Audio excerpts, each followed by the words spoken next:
O, sabi mga kababayan sa survey, after 1 year ng administrasyon ng ating Pangulong BBM, there is now a decline in support sa ating administrasyon. Ibig sabihin, may mga tao na, mga kababayan na hindi na natutuwa sa pamamalakad ng ating Pangulong Bongbong. Naiinis na.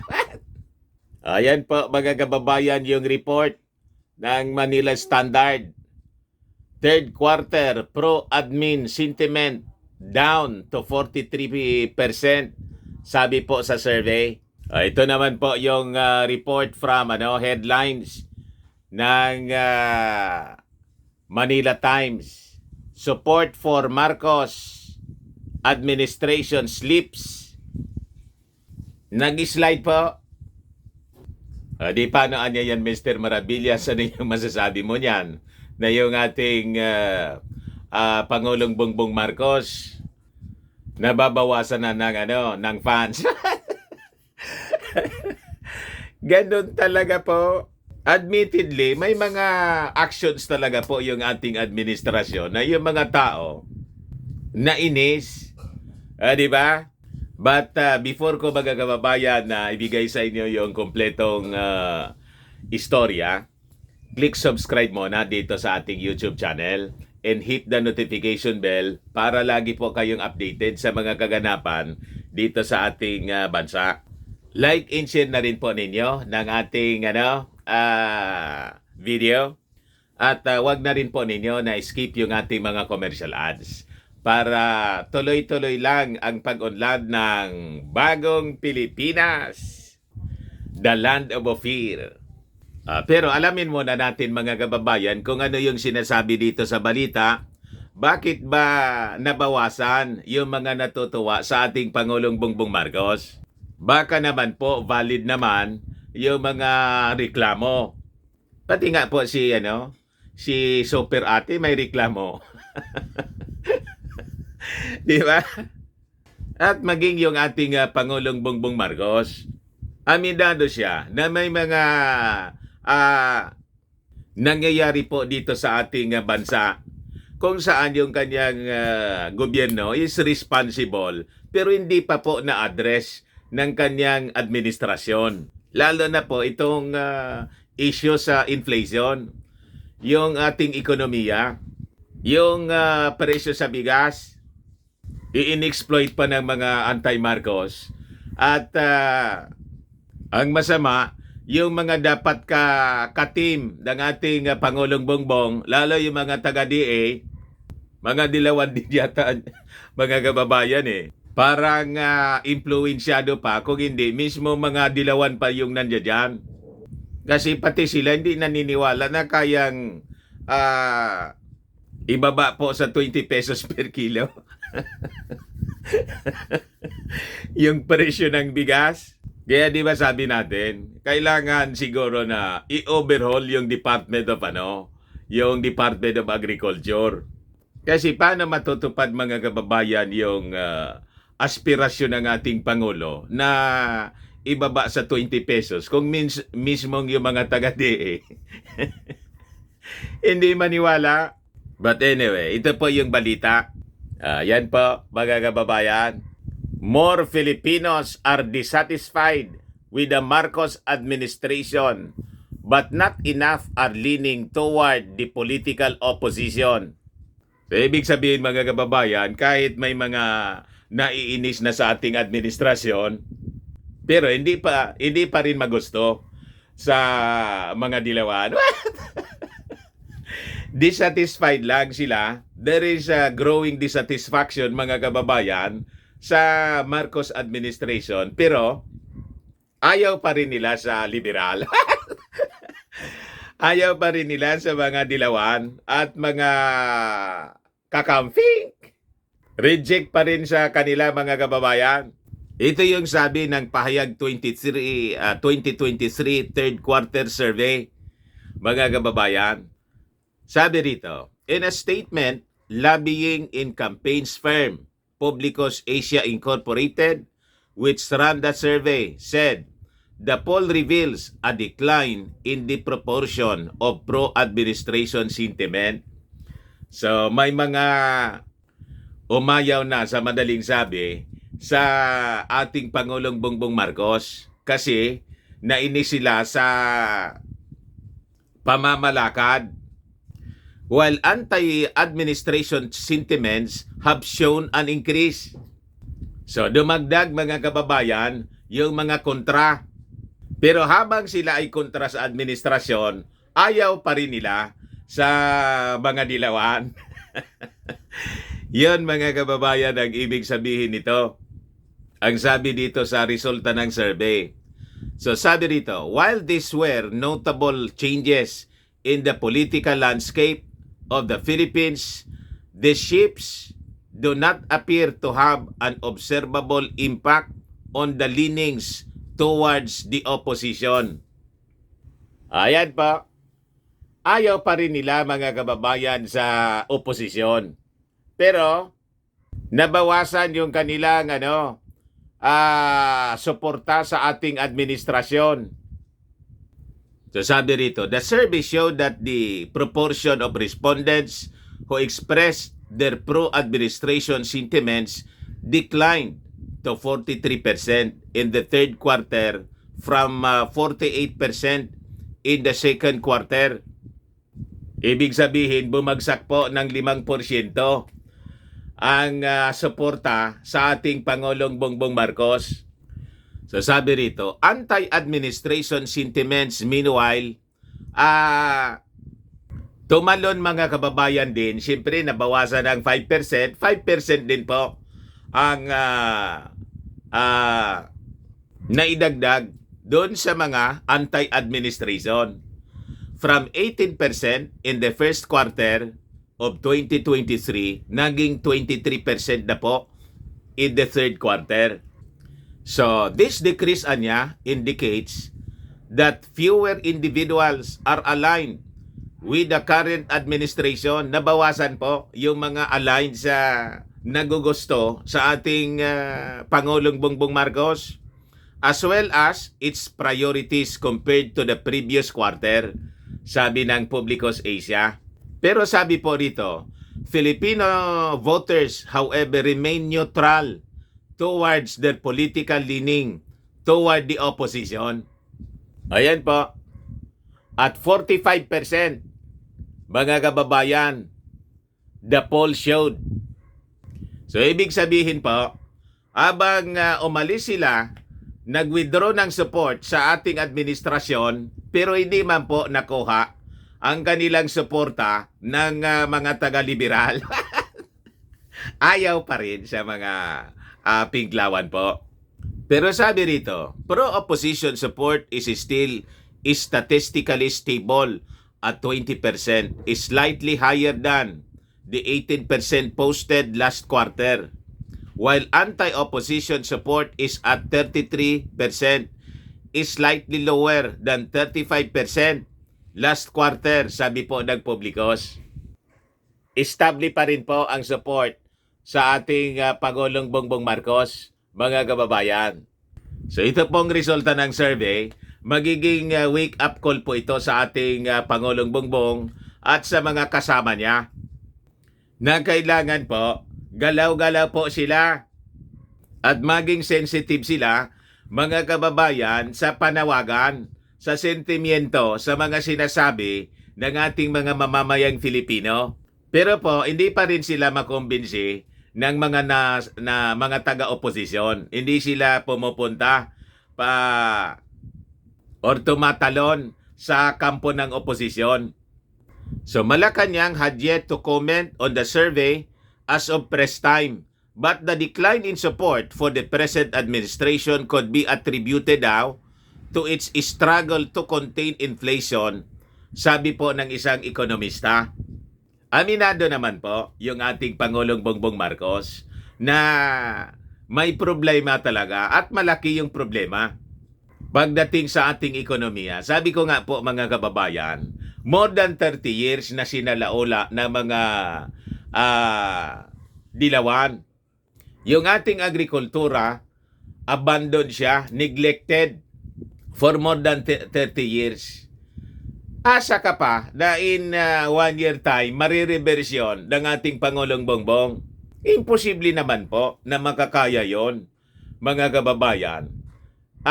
In just 1 year, pinabayaan po ng napakatagal na panahon. Kaya po siya ganyan. Pero alam naman po ninyo na ang iba sa ating mga kababayan, maiksi yung pasensya. Di ba? Kasi napakataas yung kanilang expectation siyempre. Landslide support po yung ating Pangulong Bongbong. Igatungan pa po ng mga ng mga taga-opposition. Siyempre, yung mga dilawan po, i-exploit po yung situation. Kasi siyempre, yung objective po nila, maibalik sa kanilang suporta po ang mga tao para siyempre makabalik sila sa poder at makapagpatuloy sila, mga kababayan, ng kanilang mga vested political interest, yung kanilang paglalaway sa politika. So sabi rito, the latest ratings could be largely due to the higher prices, inflation, especially rise in oil, petroleum, fuel, but external in nature daw. Yung pagtaas naman po ng presyo ng mga bilihin po, hindi lang dahil dito sa nangyayari sa atin. May external influence po siya. Dahil po sa conflict doon sa Russia and Ukraine. Yung pagtaas ng presyo ng mga petroleum products, all of this may influensya po sa local market. Kaya lang minsan hindi maintindihan ng ating mga kababayan. Yung inflation po, global, yung nangyayari pong pagtaas ng presyo ng mga bilihin. So yun po yung analysis ni Michael Ricafort, Chief Economist ng Rizal Commercial Banking Corporation sa interview po ng Manila Standard. Foreign Business Group said the challenges faced by the Philippines are similar to those faced by many governments around the world. Inflation, for instance, is not unique to the Philippines, said British Chamber of Commerce of the Philippines Executive Director and Trustee Chris Nelson. So hindi man lang siya, mga kababayan, dito nangyayari sa ating bansa. Pero siyempre, just the same, yung expectation ng mga tao na i-address ito ng ating Pangulong Bongbong Marcos, nandiyan po siyempre. So iniisip nila, mga kababayan, na inutil yung ating Pangulong Bongbong Marcos. Hindi niya na-address yung problema. Kaya 5% sa dating sumusuporta sa kanya ay nawala. Ito yung mga tao, mga kababayan, na masikip. Masikip yung kanilang pag-iisip. Hindi man po yan nawawala. Normal yan in any society. Paano hindi inabot po ng kanilang pag-unawa? Di ba? So sabi rito, for inflations, for instance, is not unique to the Philippines. Sabi po ni British Chamber of Commerce of the Philippines Executive Director and Trustee Chris Nelson. Inflation has increased. It is being felt not only in the Philippines, but across the world. United States, UK, United Kingdom, Europe. Sabi po niya, the government tries to increase interest rates, putting some pressure on the economy. And along the way, it can try to increase employment because that's what drives a lot of sentiment. Yan po, mga kababayan, ang naging paliwanag ni Chris Nelson. So sabi rito po, the survey also showed a substantial drop in pro-administration support in the National Capital Region to 35% from 47%, and an increase in anti-administration sentiment from 17% to 30% in the last quarter po. Southern Luzon also witnessed a drop in pro-administration support from 41% to 36% na lang. However, Mindanao remained a stronghold of pro-administration support with 56% of the respondents expressing allegiance to the administration. Ricafort said this could reflect the inherent regional support levels of regionalism. This could also be a function on the level of information, media, as well as the level of support of local officials in their constituents. So, yun po mga kababayan ang sinasabi sa survey. So, apektado ng issue sa inflation, sa presyo ng bigas, yung pagkainis ng mga mamamayang Filipino. And sabi nga natin po, this will serve as a wake-up call na dapat mag-double time at lalong tutukan ng ating Pangulong Bongbong Marcos ito pong issue sa ating economy. And on my part, mga kababayan, sa tingin ko, may mga other factors pa na nagiging source ng pagkainis ng mga tao, lalo na dito po sa issue ng confidential funds. Lalo pa yung lumabas sa balita, yung confidential funds, mga kababayan, dinownload daw galing sa Office of the President to the Vice President, mga kababayan. But this time, mga kababayan, base sa balita, yung mga congressmen parang gusto na po na tanggalin lahat.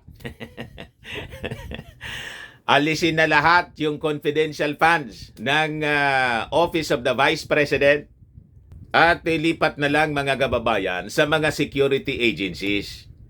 Lalo may issue po tayo na seryoso na kinakaarap. Ito pong patuloy na pag-aaboso, pangbubuli sa atin, pagsasamantala sa atin ng mga Chinese dito sa West Philippine Sea.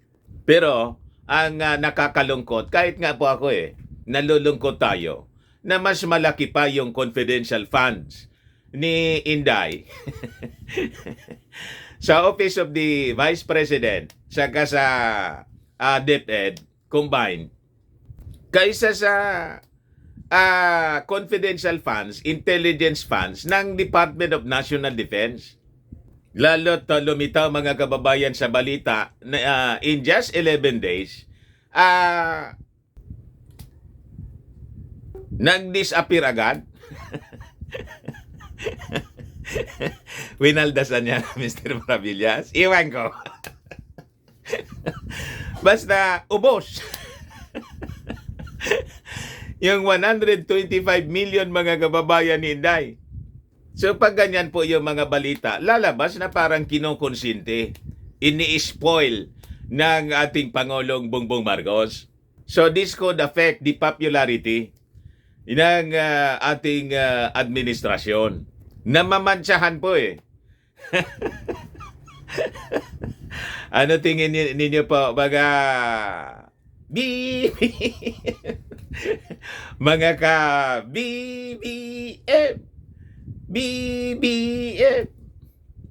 Tayo naman po rito, objective tayo. Pag may nakikita tayong hindi tama, kailangan nating punain. Di pwede pong amin na lang tayo ng amin. Di ba? O ngayon, ito yung latest ngayon sa confidential funds ni Inday. Yan ang balita, mga kababayan, sa Philippine Star. House strips Sara of confidential funds. Buti naman, yung ibang mga congressmen, sabi, bawasan daw. Ayan po ang balita sa Inquirer. Small committee to decide cuts in BP secret funds. Lalong nainis yung tao kasi pati yung paggasto, secret. Secret funds nga Ayun, mga kababayan, na-discover ni Kimbo, hindi niya 19 days pala. 11 days lang naubos na yung 100. Inubos ni Inday yung 125 million pesos. Lumalabas, 11 million, ubos in one day. So we appeal to this administration, nakikiusap tayo sa ating Pangulong Bongbong Marcos na huwag ninyo pong konsintihin yung pagiging spoiled ni Inday. Di ba? Masisira po kayo niyan pag kinonsinti ninyo, mahal na presidente, ang pagiging spoiled ni Inday. Kasi kahit saan na nating anggulo tingnan, mali. Bakit naman yung National Defense, 400 million plus lang yung intelligence fund? Yung Philippine Coast Guard, 10 million lang. Pero yung DepEd, 125 million. Yung OBP, mga kababayan, 500 million. Nasaan ang hustisya diyan? Habang napakaseryoso, mga kababayan, yung ating problema sa West Philippine Sea with the advancing Chinese creeping invasion. Yun ang hindi maintindihan ng mga mamamayang Filipino. Pagkatapos si Inday, ang ganda ng message po sa mga Chinese. At didman niya, parang wala lang siyang nakita, narinig sa mga nangyayari sa West Philippine Sea. Wala siya pong posisyon. Tahimik lang mga kababayan si Inday. So ito ngayon po yung good news. Sabi rito, Vice President Sara Duterte and the Department of Education, which she heads, will not have confidential funds next year as lawmakers decided to realign the amount totaling 650 million in 2024 national budget that the House of Representatives approved in record speed yesterday. So ito yung tama na aksyon mga kababayan ng Kongreso. Mabuhay ka po, House Speaker Martin Romualdez. Ayan po, ngayon ang pinakang latest na balita. Nagdesisyon mga kababayan yung mga congressmen natin na tanggalin na po, ubusin, na alisin yung 650 million combined na intelligence fund ni Inday, mga kababayan. Na-turn off yung mga congressmen kasi kahit nga po yung kaalyado nila na si Estela Kimbo, na-shock kung paano po winaldas na sa akin. Hindi man po siguro winaldas. Iwan ko kung paano yung paggamit niya. Paano niya inubos. In just one day, ubos po yung 11 million in one day. 125 million, 11 days. Ubos. Nagkakatakutan yan, Mr. Maravillas, kung si Inday yung maging maging Pangulo. Malamang po. So sabi rito sa balita, House Appropriations Committee declared late Wednesday that confidential funds sought by the Office of the Vice President and DepEd have been realigned to agencies involved in intelligence work. Tama. Congratulations sa inyo, mga congressmen natin. You did a good job this time. This is very laudable. Yung inyong naging desisyon na tanggalin na lahat. Hindi lang bawasan, kundi ubusin na. Hindi man niya yan kailangan dyan. Dati man po nawala. Di ba? So sabi rito, as discussed, we will realign the confidential funds of various civilian agencies. Now is the time to give our intelligence community the means to perform their duties, especially in these pressing times when we're facing serious concerns in the West Philippine Sea. Sabi po ng committee chairman na si Congressman Saldico, taga rito sa amin ito. Ako Bicol Congressman, party list. Yan po si Saldico, taga Albay. Magagalit yan, Mr. Marabilla, sa'yo, yung mga DDS. Dati man po silang galit. So sabi rito, Duterte enjoyed large confidential funds reaching up to 460 million a year, even during her stint as Davao City Mayor, based on reports of the Commission on Audit. Kahit pala nung mayor siya. Sugapa. Dati na po na ano yung magandang term? Addict na lang. Ganito na lang. Dati na siyang enjoy sa paglalagay ng confidential fund. So sabi dito sa balita, the country's safety and security are of paramount importance niya to protect our territorial integrity from external threats. Congress is giving top priority to agencies directly in charge of protecting the country's safety and security borders. Sabi po ng ating mga mambabatas, this is in line with the unanimous decision of all party heads in the House under the leadership of Speaker Martin Romualdez to augment funding from the National Intelligence Agency, Coordinating Agency, National Security Council, Philippine Coast Guard, and the Bureau of Fisheries and Aquatic Resources. Mabuhay si next president. Siya pala nasa likod nito. Mga kababayan, mabuhay si House Speaker Martin Romualdez. You are indeed a true leader. Yan po ang kailangan nating susunod na leader po. Marunong tumingin sa totoong pangangailangan ng ating mga mamamayan. Di ba? Malamangan niya, Mr. Marabilla, sa susunod na encounter ni Inday at Martin, hindi na niya hindi na umangkla. Hindi na magbeso-beso at hindi na po niya hindi na niya kakausapin si Martin Tambaloslos. Balik Tambaloslos. Mga kababayan, si Inday kay Martin. Malamang yun po ang mangyari. Kalakuan niya. Okay na tayo. Pagkatapos bigla niya isang iglap, biglang pinatanggal mo niya lahat. Hindi man po ginagamit sa tamang pagkakagastusan yung intelligence fund. Sa mismong bibig ni Inday po, pati tree planting may intelligence fund.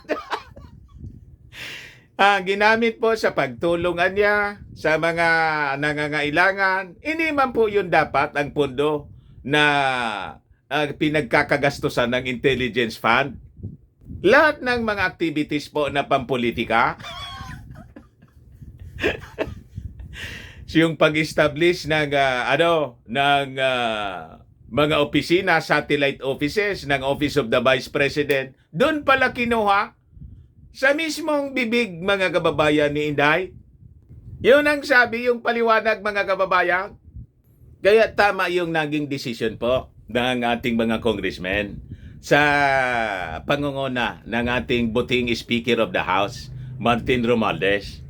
Malamangan niya, Mr. Marabilla, sa susunod na speech ng Vice Presidente, hindi na ulian niya i-mention ni Inday yung Romualdez sa middle name ng ating Pangulong Bongbong. So sabi dito po, the CIF confidential funds from other departments and agencies will be realigned to the NSA. Tama. NICA.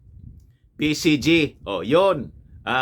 Madadagdagan na po yung napakaliit na confidential funds ng Philippine Coast Guard. 10 million lang.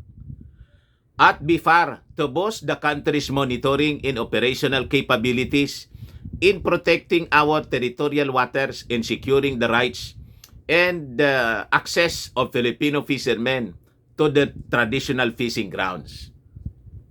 So sabi niya, the House leadership will exercise its mandate with care and determination to ensure that public funds are used properly and where the money is needed most for the good of the country. So ang ibig sabihin, nakita ng leadership ng Congress na malian niya yung bigyan ng confidential funds, yung Office of the Vice President, tapos yung DepEd.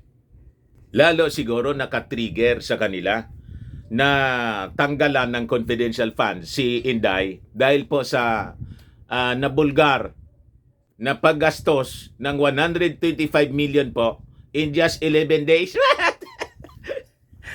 Di ba? So, sabi dito mga kababayan sa balita, ito kasi pala si Inday po, talagang sanay sa confidential funds. All privilege pala ito na ini-enjoy niya. Ayan po ang sabi dito. Yun ang nadiscovery ng COA. Gawain niya. Gawain nila. Mga kababayan.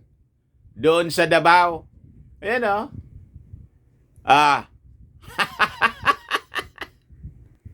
Nasanay po. Simula pa nung mayor siya, mga kababayan sa Davao, sabi dito, all privilege.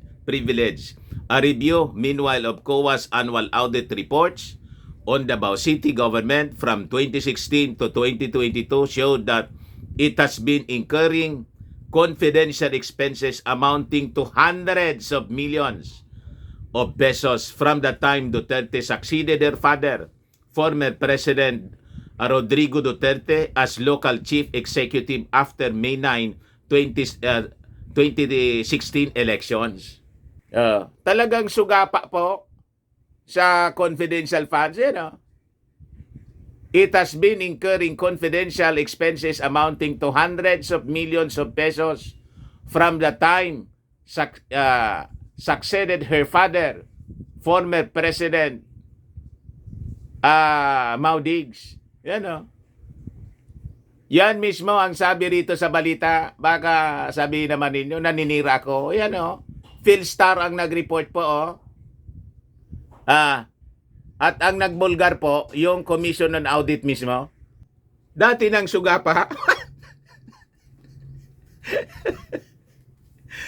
So talagang nakakatakot na mag-succeed as President of the Republic of the Philippines. Yung gawain nila sa Davao, dadalhin sa Palasyo Malacanang.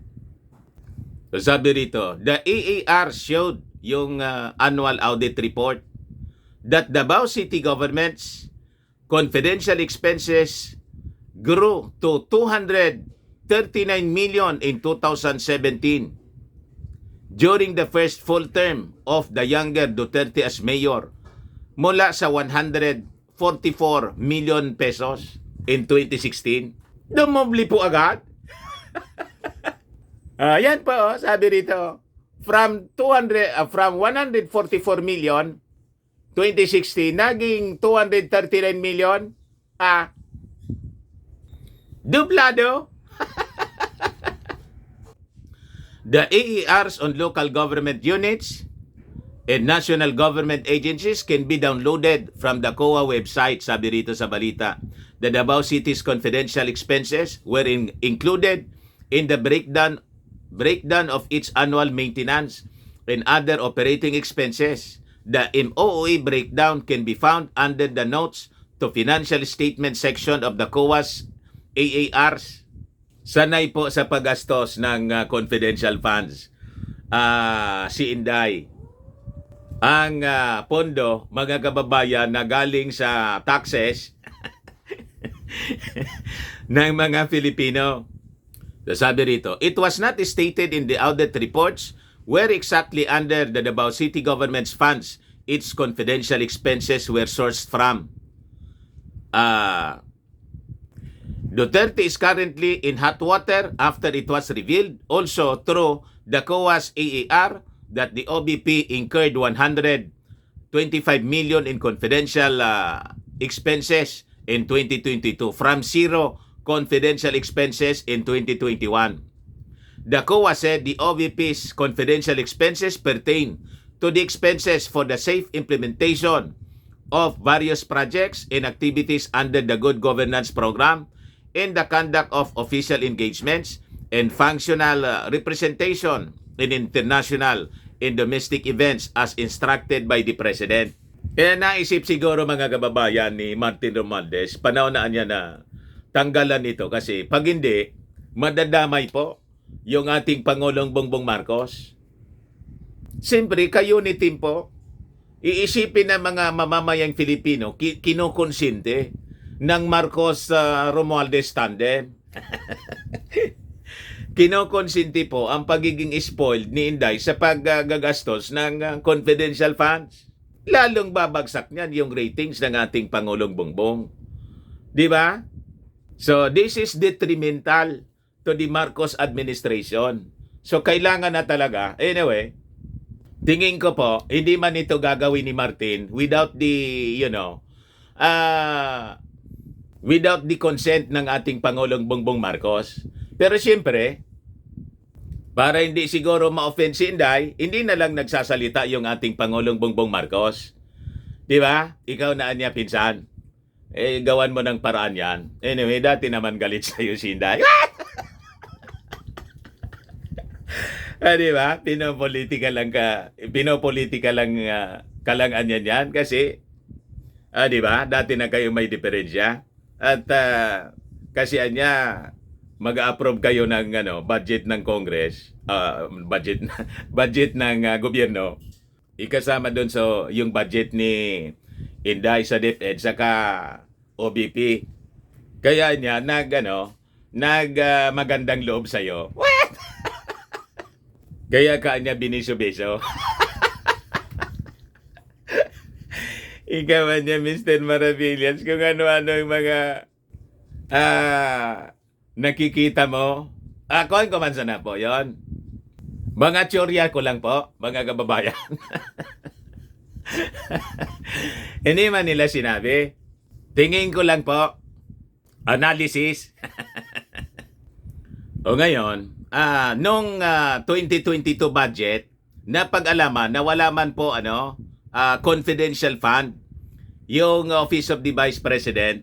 Yan sabi rito, pero it was revealed that the 125 million fund came from the Office of the President after Duterte wrote a letter dated August 22, 2022 to the Department of Budget and Management asking for a total of 403.46 million budget augmentation supposedly to ensure continuous operation of the OVP under the current year.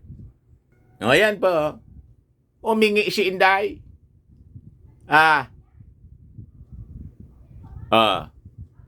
Sa kanyang sulat, sabi rito, Duterte requested for 250 million in confidential funds, saying the OBP is committed to formulate programs, projects, and activities relevant to national security and peace in order. But anyway, that is, history. Ang importante yung ngayon, nagdesisyon yung Kongreso na tanggalin lahat yung confidential fund sa budget ni Inday, mga kababayan, for next year, 2024. And this is a very laudable action na ginawa ng Kongreso sa pangunguna, mga kababayan, ng ating Speaker of the House, Martin Romualdez. Ayan man lang po. Baka lang gusto din itong